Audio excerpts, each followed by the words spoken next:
Hey guys, Jay Fitting here, and I recently went to RightHonda to check out the 2023 Honda CR-V. This thing has been completely redesigned. So if that sounds interesting to you, please consider hitting the subscribe button. So did I like it or not? Let's go find out.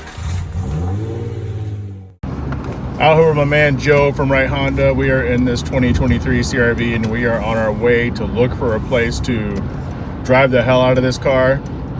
Not too bad because the car doesn't belong to us, it actually belongs to the dealership, but this is the CR-V. A lot of people want to know about the CR-V. Look at this lady over here. She's getting ready to race us in this hot rod. Getting ready to race.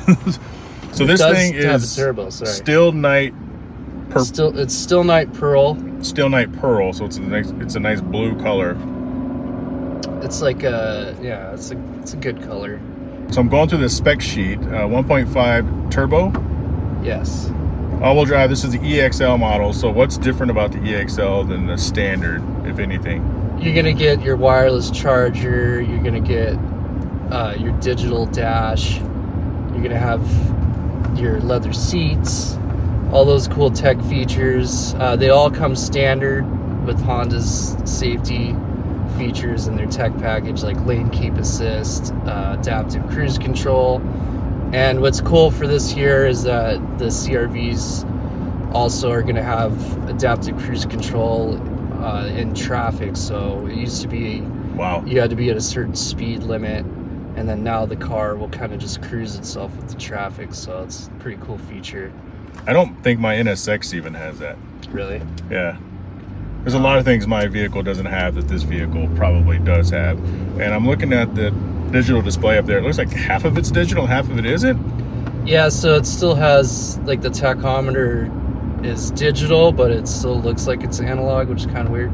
But then you have an analog speedometer, but then in the center it's going to have a digital one. And then it's got drive modes. A lot of the features are going to be familiar to the updated Civic. So you pointed out one of the differences with this thing in the steering wheel when we were walking around the parking lot. So this one has a nice leather wrap steering wheel, but not all of them do. With the EX, you're going to get that plastic. It's kind of the same material as like your panels and stuff in the dash, but it just doesn't look and feel as cool. So when you step into the EXL, you get the leather wrap with the stitching and stuff. It smells like a new car because it is a new car. All 7 miles on this thing. It's true. Now, what's a big change between this one and the last one that somebody may like more in the 23 than the previous models? Probably everything. The whole inside, the way it's designed, it doesn't feel as much like a grandma car. You can hop in this thing and still kind of feel like you're in a medium-sized SUV. It doesn't feel kind of like an in-between anymore. No, the computer was screaming at us. Why was it mad? So that was because I didn't use my blinker when I changed lane. Oh, it's got check yourself blinker mode. Yeah, so you guys caught me red-handed. So this thing is all-wheel drive system, 190 horsepower, 1.5 liter direct injection turbocharged 4-cylinder engine, 4-wheel disc brakes, front McPherson strut suspension, rear multi-link suspension, electric power steering, as it should. I don't even know if vehicles come without power steering. 18-inch alloy wheels, 235 by 60, 18 all-wheel tires, all-season tires. LED headlights and taillights are now a standard feature on all CR-Vs. They are not an option based on your trim. Interior features: leather trim seats, wrap steering wheel, and wrap shift knob, all leather. Multi-view rear camera, wireless Apple CarPlay and Android. That's why I'm here. No CarPlay, no J. Wireless phone charger, and of course push start button and HD radio. We're gonna test the performance of this thing. Shut the air off. Shut the air off so we don't blow the motor. Let's go. 20, 30, 40, 50, 55, 60. Woo! 18-second pull almost. Booking. This thing has lane keep features. It actually steers itself. Look, ma, no hands. Look, ma, no hands. I don't even have my hand on. The Tesla people are upset because that technology has now been stolen. So we'll tell you steering is required, but yeah, see, it eventually fails. Yeah, just like a Tesla. All right, sell me this car, Joe. Sell me this car. So we got a completely redesigned CR-V here. As you can see, the body style Kind of looks a little more aggressive like an Acura. Let me ask you about this. Yeah. Why did these get bigger? Is that where the adaptive cruise control module so is? This is where essentially your radar is. It sits underneath in the back there, and then it plugs in. So No. it's not just to look cool. This is the hood struts. Yes. So yeah, that's right, because Hondas usually have the little thingy. Where you gotta latch it normally. Yeah, the hood latch. Thank you. And then you've got your cat right here, which I'm used to them being underneath, but you got everything up front, turbos there.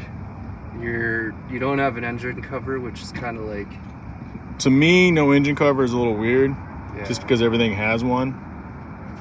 But whatever.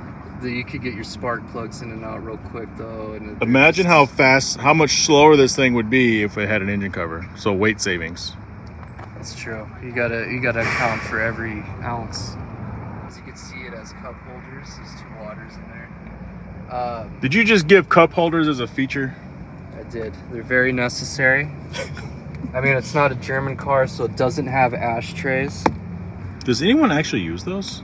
I actually so use them. I put junk in there, like we've got receipts and other shit. cup holders. Yeah, it's good for. I use. So it for that's where you put napkins. your water, and that's where you put your beer. Got it. Exactly. Tell me about the tailgate. So with You the guys seem tailgate, pretty proud about that at the store. You're gonna have an auto tailgate. So when you press it, it just opens up. And the cool thing for Did you activate that with your feet? No, so this one doesn't have it. The higher trim levels are expected to, but we got the EXL right now. For us shorter people, you could actually set the height here, so I can hold it. So if I pull it here, So yeah, as Joe was saying, it does have some sort of an auto tailgate, so it comes up to a certain height. Wherever you set it, it goes down. All right, what else do we have? What kind of storage do we have? What kind of cool features do we have back here? Standard with a trunk tray, which is kind of cool. If you're gonna toss your dog back there or something. Plenty of storage back here as well. Well, I mean, obviously not here. That's the spare tire. That's the giant full-size spare, by the way. Full-size spare. But plenty of storage back here. This is, dude, you could stack, and here's something that gets easy forgotten. It goes down. So you can put probably 5 or 6 full, like legit old people full-size suitcases back here without worrying about losing them. You can put the seats down, and it's a 60/40, so if you got like a... You know, I mean, I'm not crazy about that big hump right there. It's disruptive when you're going to IKEA or something. Yeah. I mean, you didn't design it. Did you design it? No, I didn't design it. So if there's any features you guys were curious about that we didn't cover, drop us a comment. So one thing that's interesting that not everyone may know, they think everything Honda is Japan. Or Japan or Marysville, Ohio. Yeah. Alliston, Ontario, Canada, final assembly point. So this thing's made in Canada, Ontario. Country of origin, the engine and the transmission are made in the USA. I was gonna say no wonder it's slow, because it's made in Ontario. Yeah. It's slow, eh? It's slow, eh? But you know, people don't buy a vehicle like this for speed, obviously. And Yeah. we noticed earlier, you can put it into sport mode, but what does that even mean? It should be slow mode. There's no has there's no just an paddle S. shift. Yeah, S equals slower than already. Yeah. To go fast in this thing, you gotta be going downhill.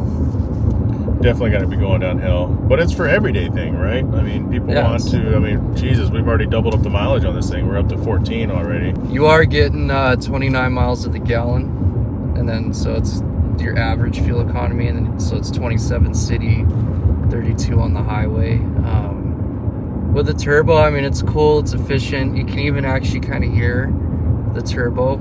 I've heard people saying they can hear it. I haven't driven it enough or hard enough to where like it resembled it. I'm sure if you drive it enough in like a cold day or whatever, you might hear it, but So if the tree falls in the woods, does it make a sound?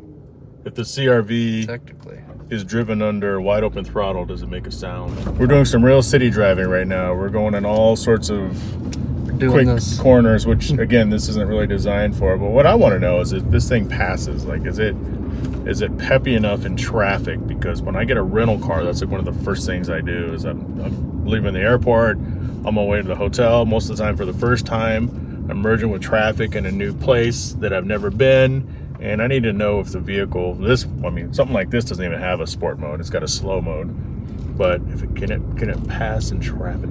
I think it'll do the job, but you do drive an NSX every day, so I don't know what to tell you. Not every day. All right, not every day, but look, Arabian Library. I live on Arabian Drive. Always drive the speed limit. Although with this vehicle's limit is probably the actual speed. Now the traffic. Now I gotta pass this thing. Yeah, we're late for our flight. It worked. So this thing is actually pretty good. I mean, I have no complaints. It's a nice vehicle. There's people who wanted me to review it with Mr. Joe Tenaglia.